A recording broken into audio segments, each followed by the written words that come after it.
We have an infinite sequence of coin flips, and we're told that the probability of getting infinitely many heads is 0. These coin flips are independent.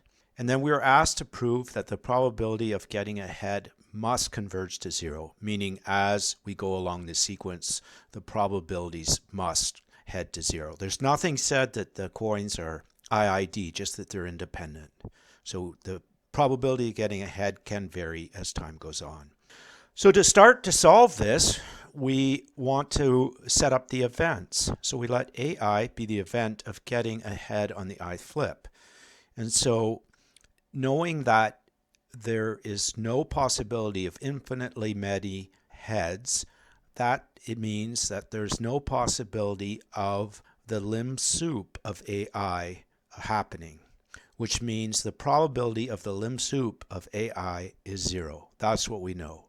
So let us suppose that the sum of the probabilities was infinity. We know that these events are independent because the coin flips were. So if the sum were infinite, that would mean by Borel-Cantelli 2 that the probability of the lim sup would be 1.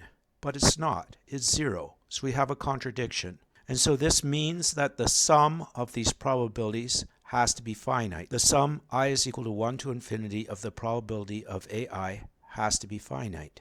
This means that the probability of AN has to converge to 0 for this sum to take place by the nth term divergence test of series.